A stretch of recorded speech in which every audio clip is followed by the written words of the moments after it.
The teacups were still warm. The almond cookies sat untouched. And yet, my husband was never coming home again.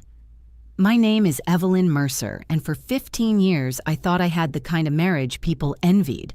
My husband Graham was calm, elegant, always one step ahead in business, but never unkind. He brought me lilies on Sundays, paid the mortgage without question, smiled gently when I asked about his day.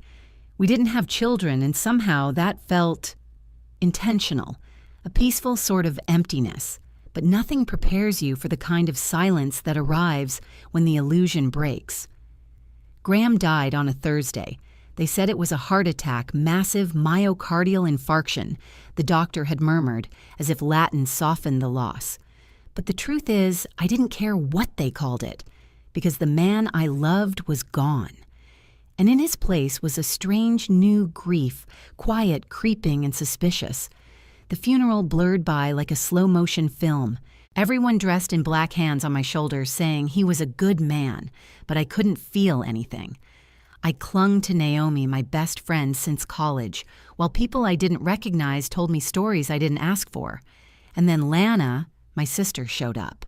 Too much perfume, too tight a hug, too smooth a voice.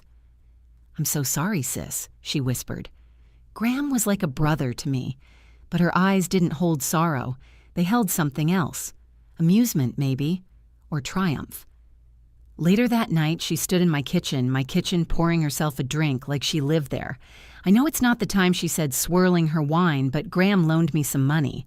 I was hoping we could settle that now that... "You're taken care of." I blinked.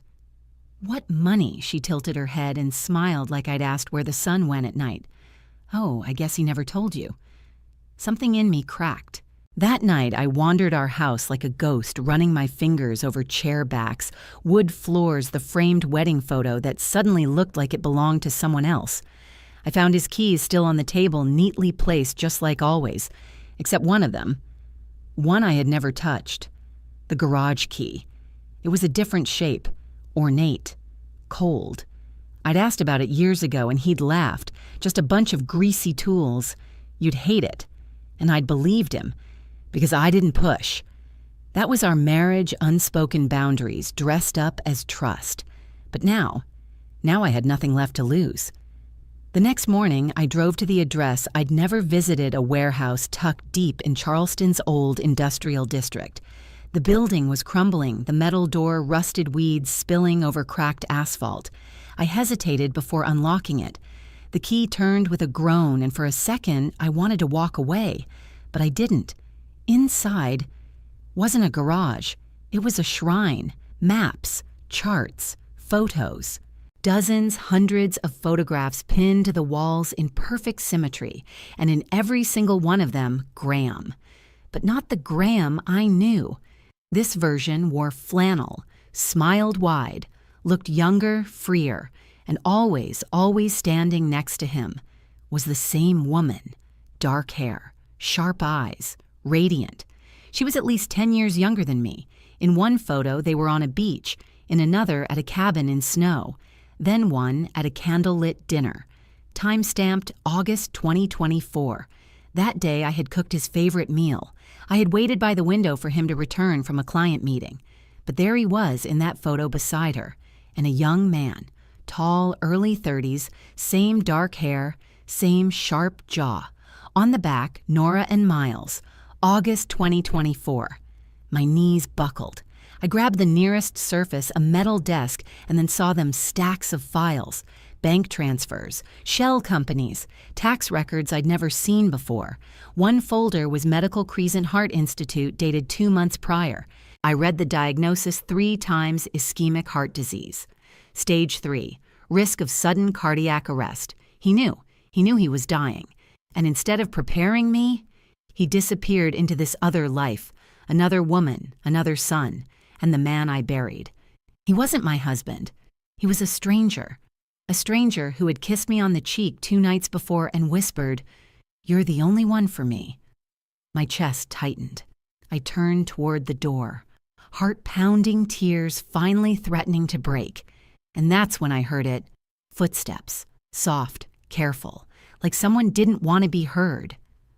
I spun around. There, standing in the doorway, calm and composed, was the man from the photograph. He had Graham's eyes. "My name is Miles Blake," he said quietly. "Graham Mercer was my father. He had my husband's eyes, but I'd never seen this man before in my life." I didn't answer at first. I just stood there, my hand gripping the desk, like it was the only thing keeping me upright. He stepped forward carefully, like I might shatter. "My name is Miles Blake," he repeated. "Your name is Evelyn Mercer. I've known about you my whole life."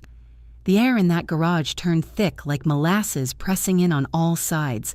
"You're his son," I whispered. He nodded. "Yes. I'm sorry you had to find out like this. I never wanted that. How long?" I asked. "How long have you known about me?" "Always," he said. "He told me he was married, that you didn't know about us. My mother, Nora, never tried to interfere. She respected his choice." "Your mother?" "She passed last year," he said softly. "Pancreatic cancer."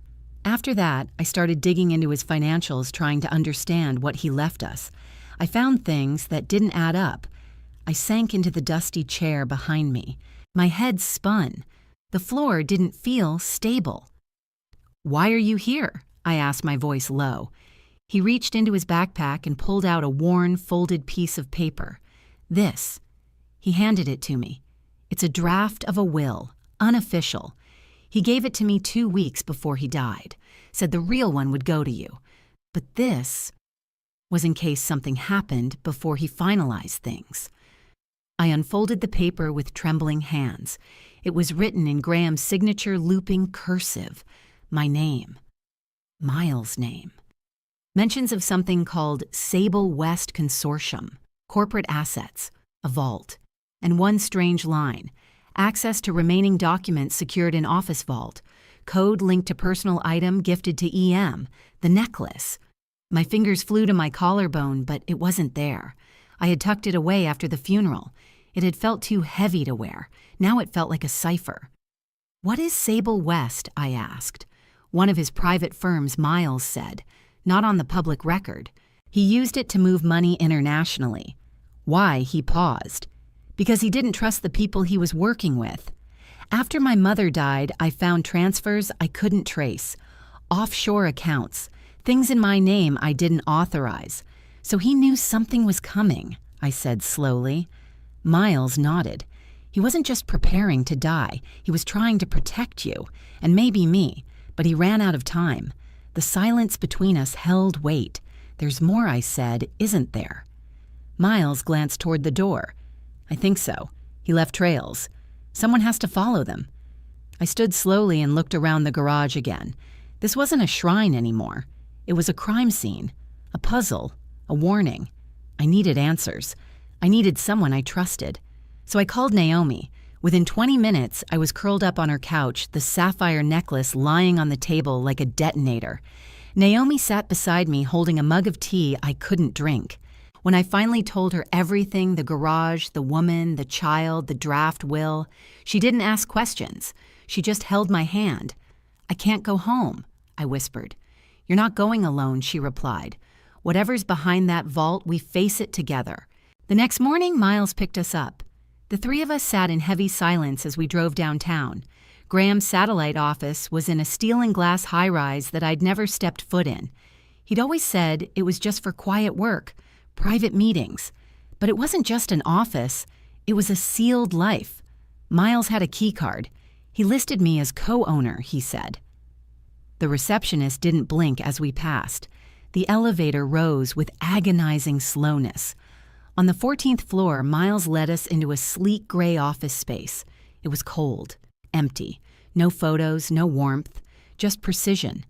And behind the desk, a large abstract painting. Miles lifted it gently, revealing a recessed panel in the wall. "The vault's behind here," he said. I reached into my bag and unclasped the sapphire necklace. There was a tiny hidden mechanism in the clasp. I turned it counterclockwise. Click. A slim metal plate fell out no bigger than a SIM card. Miles slid it into the reader. The light turned green. Beep. The safe opened. Inside were stacks of documents, a flash drive, a small wooden box, and a single silver key marked Federal Trust Deposit Box 307, downtown Charleston. Miles began scanning the documents. Some of these names, these are international banks, he muttered. Wire transfers, cross-border activity. This wasn't just a side business. I picked up the flash drive. My fingers trembled. I didn't plug it in. Not yet. Then I opened the wooden box. Inside was a ring, a simple gold band with a small diamond. It wasn't mine. Inside the band engraved letters, N always. Naomi gasped beside me. That's not for you, it's for Nora. I said, numb. He bought her a ring. He was going to propose. Maybe he already did. My voice cracked. This wasn't about infidelity anymore. It was about love. He loved her. He built a life with her. I was the performance. The wife who smiled at dinner parties, who arranged lilies in the foyer. The placeholder. Then Miles handed me a letter. My name, Evelyn, was written on the front. I unfolded it with shaking hands. Evelyn. If you're reading this, I'm gone. I never had the courage to tell you the truth. I was weak. I built 2 lives because I couldn't give up either, and it cost me everything. I did love you. I know that sounds hollow, but I did in my way. What I left you isn't just a mess. It's power. Use it how you choose. Burn it. Expose it. Walk away. But know this, they're coming. The others. The ones I worked with. Be ready. Graham. I sat in stunned silence. No one spoke. Because what could you say after something like that? He knew the end was coming. He just didn't stop it. You think betrayal breaks you. But sometimes it shows you exactly who you were sleeping next to. I didn't cry after reading the letter. I couldn't. Tears felt like a luxury. What I needed was truth, and I knew exactly where to find it. That night, I drove to Lana's condo, one of those glass box high-rises on Charleston's North End. Sleek coated gates, underground parking. Expensive. Suspiciously expensive for someone who always complained about tight months and just getting by. I didn't knock politely. I pressed the bell like I owned the building. She opened the door, barefoot wine glass in hand, wearing silk pajamas. Her makeup was flawless, her posture too relaxed. Well, she said, raising one perfect eyebrow if it isn't my grieving sister. Come to inspect the widow's inheritance. Cut the crap, Lana, I said, stepping past her. The living room was modern, cold, impersonal, just like her. But what caught my eye was the photo frame on the marble console. A picture of her and Graham, laughing, champagne flutes in hand. The date 5 years ago. I froze. What is this? She followed my gaze, barely flinching. Company holiday party. You were sick. Remember Graham didn't want to go alone? We had a blast. Her voice was too casual, too practiced. We always got along well, she added with a hint of mischief. He said I made him laugh. How well I turned and stared her down. Tell me, Lana. How well her smirk twitched. I know about Nora, I said coldly. I know about Miles, about the garage, the offshore accounts, the ring, the letter, the will. I know everything. She didn't blink, just sauntered over to the liquor cart, topped off her wine, and said, Fine. You want the truth? She set her glass down. I'm pregnant, she said. The words didn't hit at first, then they crashed over me. It's Graham's. The room tilted. 10 weeks, she continued, voice like velvet. I found out a week before he died. He knew. He said he'd take care of everything. He even told me... Her voice dropped. He was going to leave you. My nails dug into my palm. You were still seeing him. After Nora died, she shrugged. She was never meant to last. I was the one who stayed. I couldn't breathe, couldn't move. You slept with my husband, I whispered. Don't act so shocked, she replied, lips curling. You had the perfect house, the perfect marriage, while I struggled with rent and compared resumes. Then Graham started showing up, listening, helping. Her eyes hardened. You were his routine. I was his escape. I didn't remember raising my hand, only the crack of palm against cheek. Her head snapped to the side. Her wine glass fell, shattered. But she didn't scream. She smiled. "There she is," she said, "the real Evelyn, not the curated version, the one who just realized she's been living in someone else's illusion." I stared at her, disgusted, heartbroken, rage rising like floodwater. "Why didn't you tell me?" "Because you wouldn't have believed me," she snapped. "You never saw me, not once. You looked through me like I was some failed version of yourself. This," she gestured to her belly, "this isn't about you. This is mine. You didn't take something I said. You stole everything." She stepped closer, voice suddenly low. "That baby is your family now, whether you like it or not." Something inside me snapped and settled at the same time.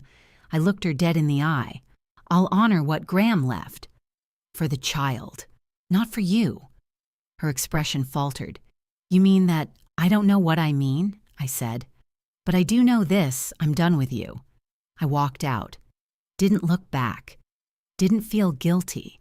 I wasn't Evelyn, the perfect wife, anymore. I was the woman holding every broken thread and deciding who to tie it around next.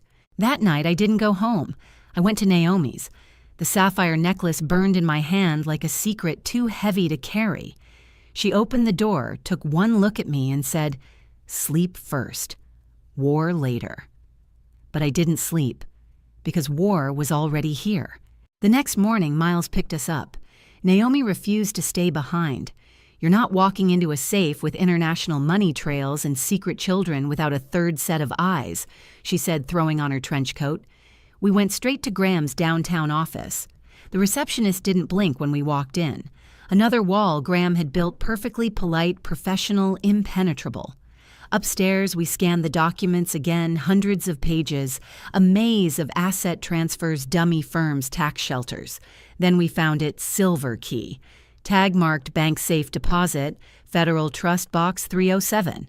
"I recognize that building," Naomi said. "It's discreet. High security, old money." We didn't hesitate.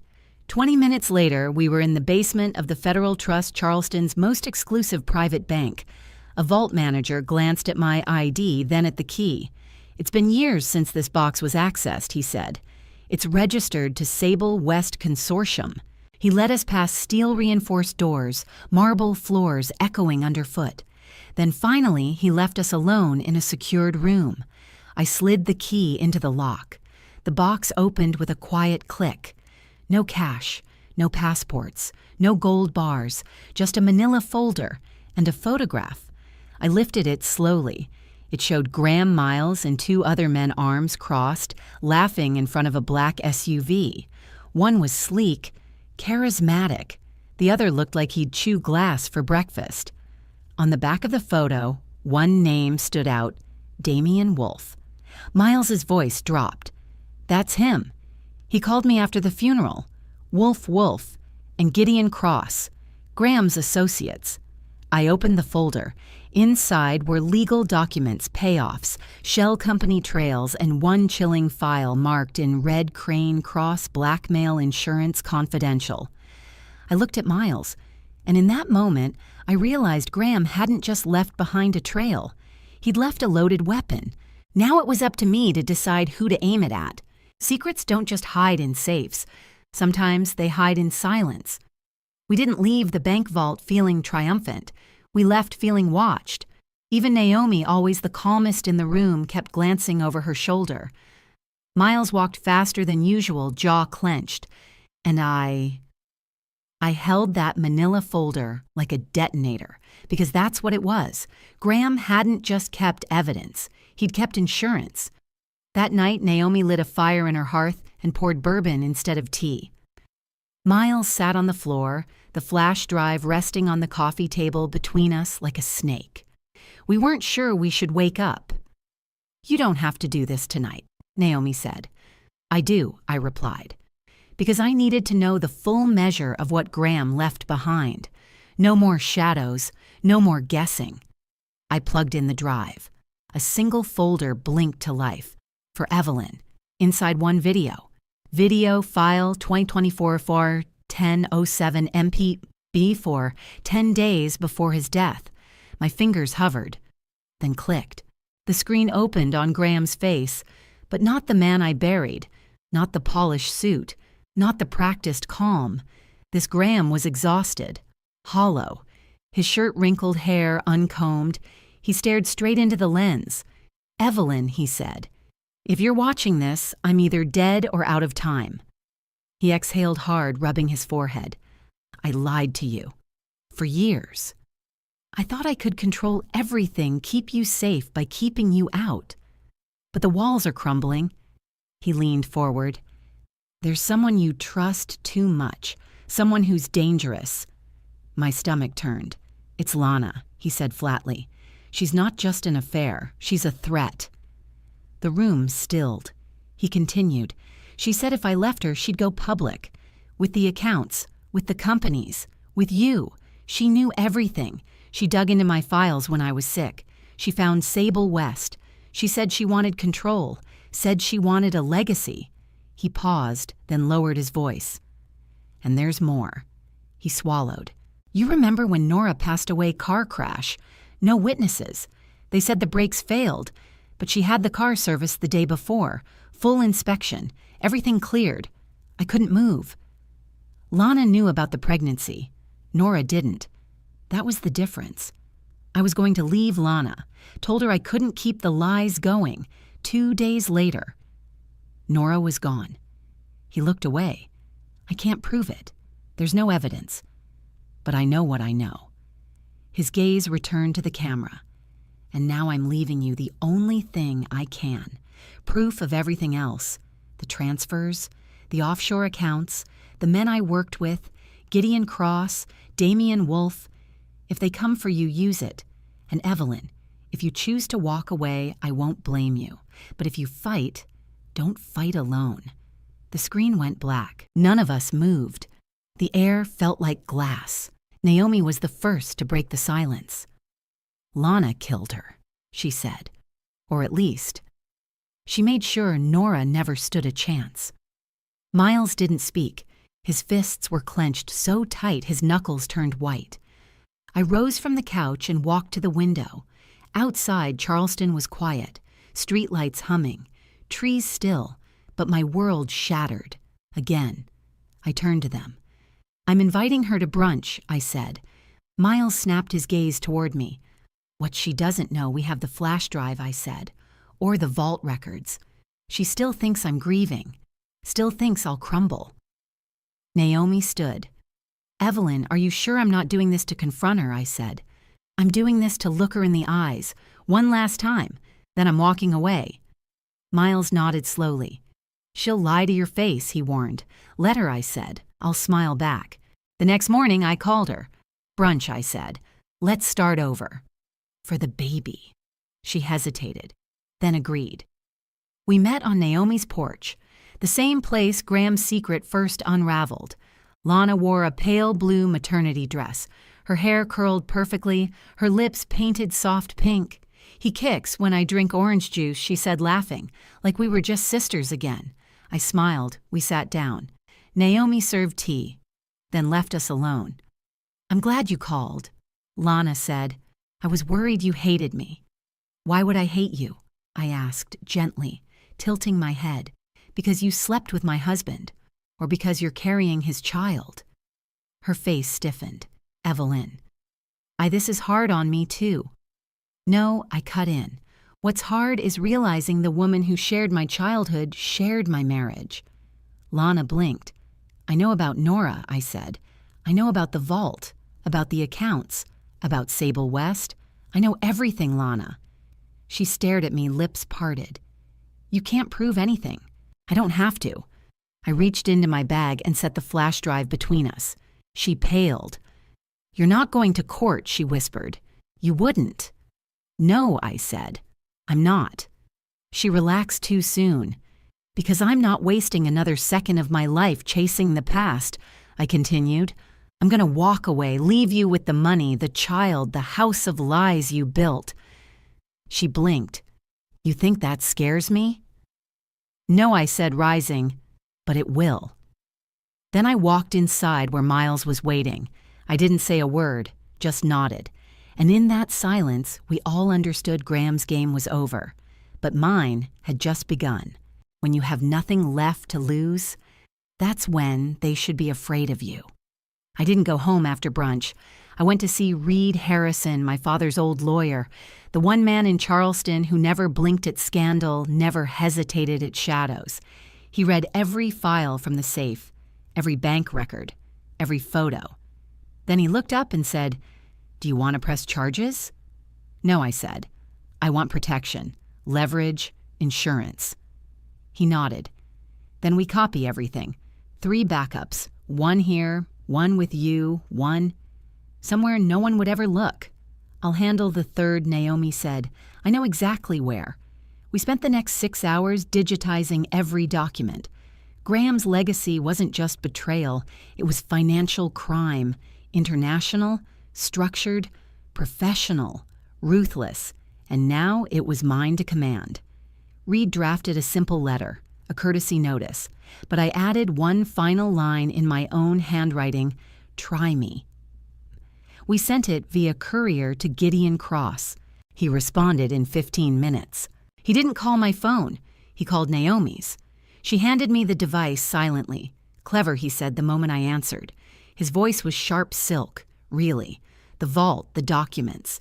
The little game of poker you're playing. This isn't a game," I said. "Oh, it is," he replied. "You just think you're the dealer. I don't bluff," I told him, "and I don't make threats I can't keep," he said. "Do you know how many lawyers I have on retainer? I don't care," I said, "because I'm not going to court." He paused. "Then what do you want?" "Nothing." Silence. "I want you to stop. No calls, no messages, no men in suits hovering outside my street. If I so much as see a shadow, the files go public. IRS, Interpol, Department of Justice." He exhaled slowly. "You don't know what you're stepping into." "Yes, I do," I said, "because unlike you, I don't have a reputation to protect. I don't have assets to hide. I lost everything already." He hesitated. Then he hung up. 2 hours later, Damian Wolf called. His tone was different, slick, confident, the kind of man who's used to making people disappear. "Vivian Mercer," he said, like it was a greeting for an old lover. "Or is it Evelyn?" "Now? What do you want?" "I want to help you," he said. "You're in a bad situation. I can fix that." "How simple," he said. "Erase the drive, destroy the records, walk away. We'll make sure you and the boy Miles are taken care of, discreetly, generously. And if I say no," there was a pause, "then I let the others handle it." "Is that a threat?" "No," he said. "It's a forecast." I hung up. Naomi looked at me. "That's your second warning." Miles was pacing in the hallway. "He called me too," he said. "But he wasn't alone." I frowned. "What, he used a new number?" "Then someone else called right after. Woman. Didn't say her name. Just said, 'Check the money trail.'" He handed me a slip of paper. At the bottom, one name. Walter Hensley. "Who's that?" Naomi asked. "Someone Graham mentioned once," Miles said. "Back when I was a kid, said he was the only person who ever told him the truth. I know that name," I said slowly. "He was at their wedding. Nora's." We drove to Savannah that afternoon. 2 hours in the car. Rain tracing the glass like nerves down skin. Walter Hensley lived in a brick house overgrown with ivy, books stacked in windows, like the kind of place that smelled like pipe smoke and unresolved grief. He opened the door without hesitation. "You're Evelyn," he said. I nodded. "And you're Miles," he added. "He told me you'd come, said, 'If it all falls apart, they'll find you.' Come in." The house was warm. Faint music played from another room. He handed me an envelope. "This was for you. Only if you both came together. Inside, a second will. And a name that changed everything. Unborn child of Lana Hughes. 25% of Sable West Holdings in trust until age 21. I felt the blood drain from my face. He planned for everything, even her. "Why not name Lana directly?" I asked. Walter looked up slowly, because he didn't trust the mother, he said, but he wouldn't punish the child. Miles exhaled. "Legally, she can't touch that money." "No," I said, "but she'll try." Walter nodded. "And when she does, use this." He pointed at the flash drive I'd slid into my purse. "It's not evidence, it's a sword. Hold it tight." That night, I didn't cry. I wrote a single sentence in my journal. They thought I was the widow, but I'm the executor now. The next morning, we went to the bank. Not to fight, but to end the war. They thought I'd fade into grief. Instead, I became the storm they couldn't outrun. The day we walked into Federal Trust with the original documents, I felt something shift in me. Not just resolve, not just anger, authority. This time I didn't flinch when they asked for ID. I didn't hesitate when we signed the verification ledger. The banker led us through vault corridors like before, but now I was no longer just the widow. I was the executor of Graham Mercer's secret empire. Inside the safe deposit room, Miles placed the newest document next to the flash drive, the second will, the final insurance policy, the only thing keeping Lana's claws from digging into that trust. "I still don't understand why he gave her anything," Miles said quietly. "Because the child didn't ask for this," I replied, and Graham, flawed as he was, had one final act of decency left in him. He knotted lips tight. We copied the documents again. This time, one went into Reed Harrison's office, the other with Naomi, and the last one I buried in the planter box outside Naomi's porch. Because when you've been lied to so thoroughly, paranoia becomes instinct. I met with Lana one final time. No brunch, no tea, just a printed summary of the will. I handed it to her wordlessly. She scanned the lines. Her eyes narrowed at the clause, about 25% in trust until age 21. "You can't do this," she hissed. "I didn't," I said. "Graham did." "You're bluffing." "There's no way you'd give up control." I leaned in. "I'm not bluffing, Lana. I'm protecting the only person in this mess who didn't lie, cheat, or manipulate anyone." She went still. Her hand drifted to her belly. "You think you've won," she whispered. "No," I said softly. "I think I've survived." "There's a difference." I turned and walked away. She didn't follow. That night, I returned to the house Graham and I once shared. I walked through the living room, slowly trailing my fingers along every surface. The couch we'd chosen together, the bookshelves he never let me rearrange, the kitchen table where we used to eat in silence and call it love. Then I opened the closet and packed a single suitcase. I didn't take his ring. I didn't take the framed wedding photo. I left them in the drawer beneath the velvet box where the sapphire necklace once lay, because those belonged to the illusion, not to me. 1 week later, I boarded a flight to Colorado. Miles helped me find the house, a small cottage nestled beneath the Rockies, surrounded by pines and fog. Naomi handled the lease. Reed finalized the trust files. No headlines, no courtroom, just quiet victory. I changed my name on the mailbox, not to erase who I was, but to reclaim who I'd become. 3 months passed. Miles visited every other weekend. We didn't talk about Graham unless necessary. Instead, we rebuilt something honest, something that had nothing to do with shared bloodlines and everything to do with shared truths. The baby was born in January. Lana sent a photo. I didn't respond. I sent a trust confirmation through Reed, sealed, signed. She won't touch a cent of it.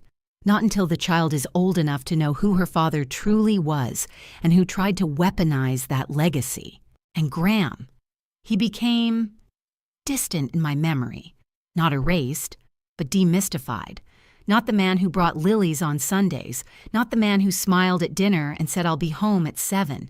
But the man who fractured 3 lives for comfort. The man who, in the end, tried to fix what he broke. Too little, too late. Now when I walk through the trees behind my Colorado home, I don't think about vaults and safes and lies. I think about silence. The kind of silence that doesn't crush you but clears the air. Naomi calls it peace. I call it freedom. So no, I wasn't the woman who was lied to. I was the woman who outlived the lie. And if anyone comes looking for what Graham left behind, they'll find something they didn't expect. Not a grieving widow, not a broken wife, but a woman who knows exactly where the bodies are buried and which keys open which doors. And that's That's the kind of woman you never corner again. Have you ever been underestimated by the people who claim to love you? Share your story below and don't forget to like, subscribe, and turn on the bell icon. Because on this channel, we don't just survive betrayal, we rewrite the ending.